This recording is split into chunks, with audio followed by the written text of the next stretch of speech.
E aí pessoal, beleza? Na aula passada a gente conversou um pouco sobre o universo e o sistema solar.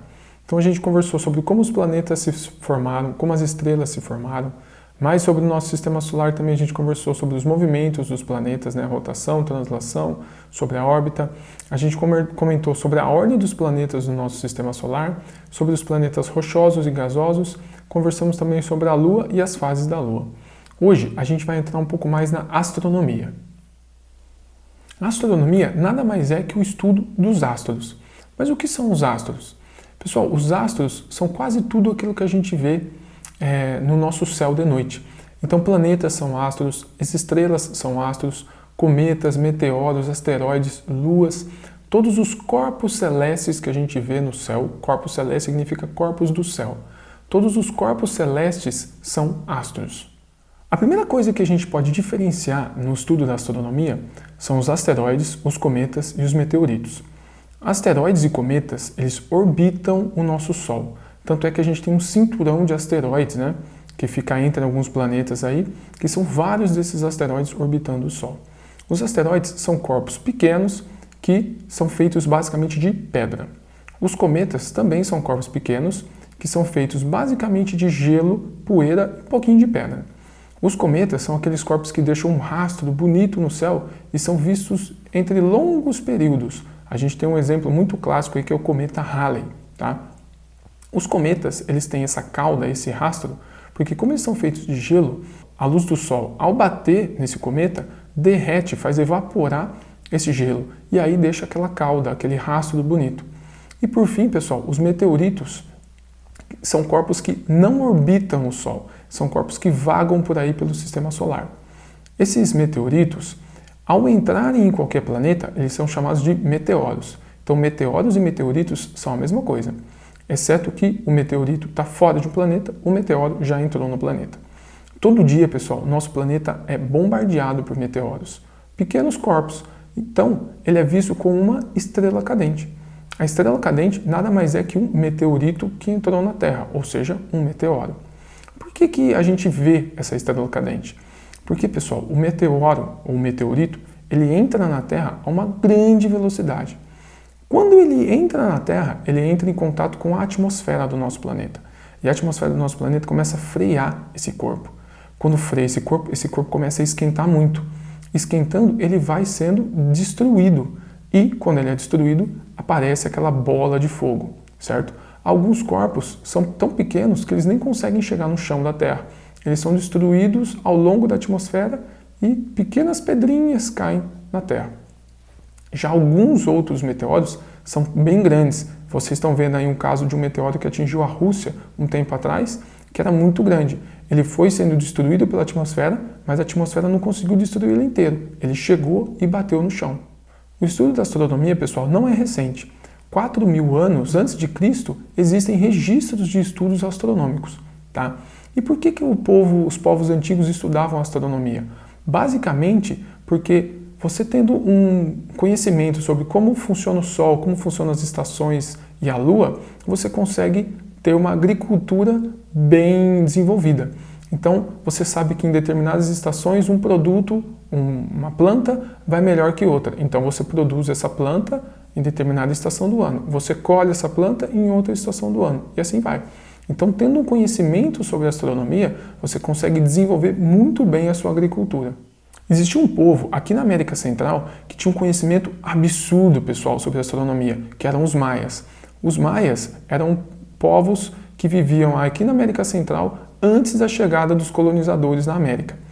Pessoal, esse povo tinha um conhecimento tão absurdo da astronomia que eles fizeram medições que até hoje a gente vê que estão certas. Tudo isso sem telescópio. Só para vocês saberem quão absurdo era o conhecimento dos maias sobre astronomia sem equipamentos, eles davam um período de translação de Vênus, ou seja, o ano de Vênus, em 583,935 dias. Então, 583 e uns quebradinhos aí de dia. Hoje, a gente sabe que o período correto é 583,920 dias. Então, pessoal, perceba que esse número depois da vírgula não é um dia a mais, são poucas horas a mais. Então, olha o quão absurdo era a precisão dos maias sem equipamentos de medição. Outra medição importante que eles faziam era a translação da Lua, ou seja, quanto tempo a Lua demorava para dar uma volta ao redor do nosso planeta. Para eles, era de 29,53 dias. Hoje a gente sabe que é 29 dias,54. Olha só a pequena diferença que tem de um período para o outro. Outra medida absurda que eles faziam era o ano da Terra, ou seja, a translação da Terra. Para eles, o ano da Terra tinha 365,2422 dias. Hoje a gente sabe que na verdade é 365,2420 dias. Pessoal, esse 24,20 não são dias, tá? Isso corresponde a 17 segundos de diferença, beleza? Então, 365, 24, 22, 365, 24, 20, a diferença é de 17 segundos. Então, a diferença é quase nada, certo? Então, sem equipamentos, eles tinham toda essa precisão. Beleza? Porém, pessoal, o maior salto na astronomia foi dado lá na Europa. Um dos primeiros equipamentos utilizando a astronomia foi o relógio solar. A gente já conversou com ele e a gente até tentou começar a fazer o relógio solar, só que não deu tempo, né? Porque a gente teve que parar as aulas. O segundo equipamento, e é um dos equipamentos mais importantes no estudo da astronomia, foi a luneta. A luneta foi criada por Galileu Galilei e ela permitiu que o homem olhasse para fora, para o céu, sem depender só do seu olho, que é um equipamento aí um pouco simples. Com a luneta do Galileu, ele conseguiu observar as crateras na Lua, ele conseguiu observar os anéis em Saturno, as manchas em Júpiter, luas ao redor de outros planetas e várias outras coisas. Então, com a luneta, a gente conseguiu abrir uma nova forma de explorar o universo, que é trazendo o universo que está longe para mais perto da gente. Só que no tempo que Galileu era vivo, o homem ainda acreditava no sistema geocêntrico, ou seja, geocêntrico, a Terra no centro. Ele ainda acreditava que a Terra era o centro do sistema solar. Isso, pessoal, a rigor, não traz nenhuma grande dificuldade no estudo dos astros. A gente consegue descrever todo o movimento do universo utilizando o sistema geocêntrico. Mas olha aí nessa ilustração o quão complicada ficam as órbitas dos planetas e do Sol utilizando o sistema geocêntrico. As órbitas elas ficam todas meio malucas, elas não ficam bonitinhas em círculo ou em elipses, como a gente viu que é a órbita da Terra ao redor do Sol. Se a gente sair do sistema geocêntrico, que é o sistema utilizando a Terra no centro do universo, e for para o sistema heliocêntrico, que é colocando o Sol no centro do universo, a gente tem órbitas muito mais simples de serem descritas. Perceba aí por essa animação que a gente tem órbitas elípticas, que também podem ser simplificadas em círculos. Pessoal, na época do Galileu havia uma discussão enorme e muitas pessoas que propuseram o sistema heliocêntrico foram literalmente jogadas na fogueira. A igreja não aceitava que a Terra não poderia ser o centro da criação de Deus. Isso, pessoal, a gente sabe hoje em dia que não tem nada a ver com a criação de Deus. Deus pode ter muito bem colocado a Terra sem ser o centro, que problema tem? Tá? Inclusive a igreja já pediu desculpas com relação a esse comportamento que ela teve e a duvidar do sistema heliocêntrico. Hoje em dia ninguém tem dúvida, ou pelo menos não deveria ter, de que o Sol é o centro do sistema solar. O Sol não é o centro do universo, pessoal, ele é o centro do sistema solar. O nosso sistema solar, ele gira em torno ainda da Via Láctea. E a Via Láctea gira em torno de outras coisas. Então, não existe um centro do universo. Existe o centro do nosso sistema solar. E mesmo assim, o Sol não fica paradinho, bonitinho no centro do sistema solar. Ele dá uma mexidinha bem de leve. Do mesmo jeito que quando você gira, por exemplo, um lança-gato, né, que é aquela coisa que a gente faz para pegar pipa, você tem que girar a sua mão. A pedrinha gira em torno da sua mão, mas a sua mão também gira um pouquinho.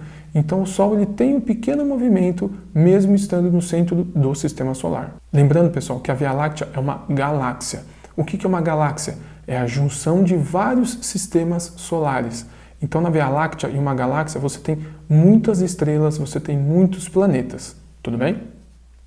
Outras construções bem antigas, como por exemplo Stonehenge, eram usadas para demarcar alguns pontos no ano, ou seja, alguns dias específicos. Entre esses dias, e Stonehenge era utilizado para marcar os equinócios e os solstícios. Mas o que são equinócios e solstícios? Pessoal, o nosso planeta, ele não tem um eixo de rotação reto.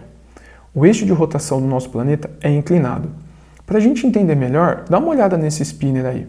Imagina que a Terra é o spinner. O spinner sempre gira ao redor de um eixo, que é onde a gente põe o dedo. Nesse caso desse spinner, o eixo é justamente a caneta.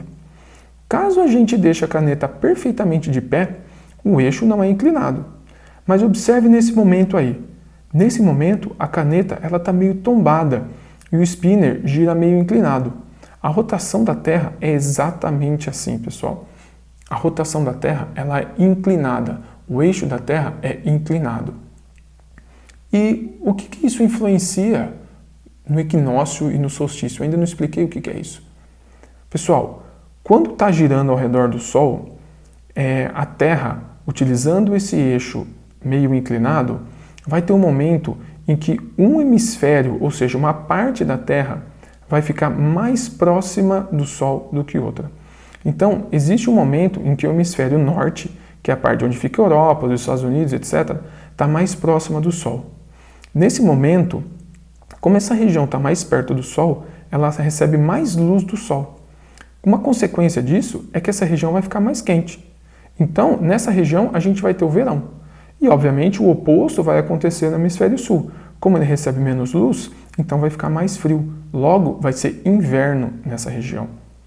Essa situação, pessoal, acontece no solstício de junho, que fica mais ou menos perto do dia 21 de junho. E nele, o dia no hemisfério norte é mais longo do que a noite, ou seja, fica mais claro do que noite nesse dia. Obviamente, o oposto acontece no hemisfério sul, fica mais noite do que dia. Então, no solstício de junho, a gente tem a noite mais longa do ano no hemisfério sul e o dia mais longo do ano no hemisfério norte. Continuando aí a rotação da Terra, a gente chega para o equinócio de setembro. Nesse dia, a Terra está praticamente reta com relação ao Sol. Sendo assim, a mesma quantidade de Sol é recebida no hemisfério norte e no hemisfério sul. Sendo assim, o dia e a noite nos dois hemisférios têm exatamente 12 horas cada, ou seja, 12 horas de luz, 12 horas de noite. Esse dia em setembro, pessoal, marca o começo do outono no hemisfério norte e o começo da primavera aqui no sul. Então, o equinócio de setembro é um dia onde a gente tem a mudança das estações. E é um dia onde o Sol, a parte clara do dia e a parte escura do dia tem a mesma duração, 12 horas para dia e 12 horas para noite. Continuando aí então ao movimento da Terra, a gente chega no solstício de dezembro.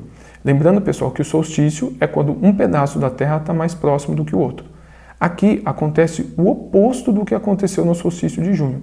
Nesse caso, o hemisfério sul está mais próximo do Sol, então o hemisfério sul recebe mais luz.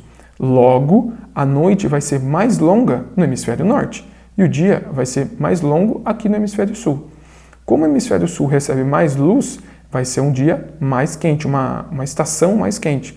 Logo, pessoal, aqui no sul vai ser verão. No inverno vai ser norte. Então, perceba que toda vez que a gente tem verão no hemisfério norte, a gente tem inverno no hemisfério sul. As estações são trocadas, beleza? Por fim, pessoal, continuando aí o giro da Terra, a gente tem o equinócio de março. O equinócio de março ele é semelhante ao equinócio de setembro. Porém, ele marca a primavera no hemisfério norte e o outono no hemisfério sul. Novamente, os dias e as noites nos dois hemisférios têm a mesma duração, que é de 12 horas. Então, pessoal, em resumo, o equinócio é um dia no ano onde a parte clara e a parte escura do dia têm a mesma duração. Nos dois equinócios isso acontece. Já no solstício, o solstício de junho é quando a parte norte do planeta fica mais clara do que a parte sul. Como assim mais clara? O dia é mais longo.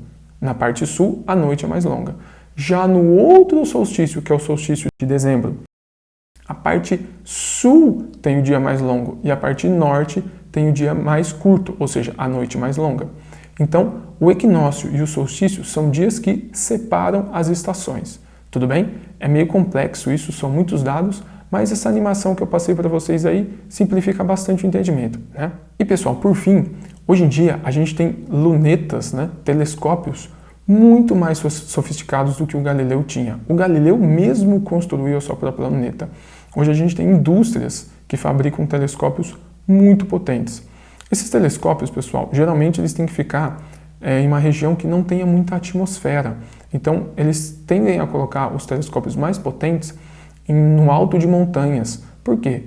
Porque imagina só, você focar a luz de um telescópio num planeta que está a bilhões e bilhões de quilômetros, muito longe. Qualquer variaçãozinha do ar pode alterar a imagem que você vê. Inclusive, a gente tem alguns telescópios, e o mais famoso deles é o Hubble, que fica fora do planeta Terra. Ele é um satélite.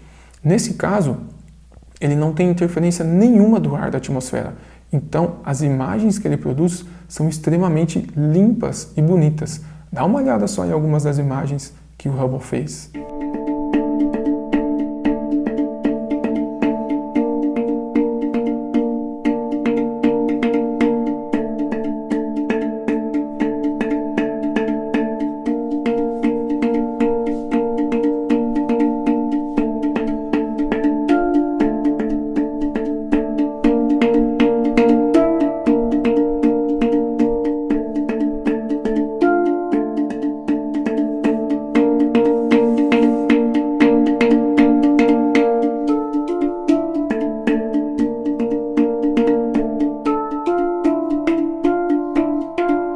Então, pessoal, essa foi a aula de hoje.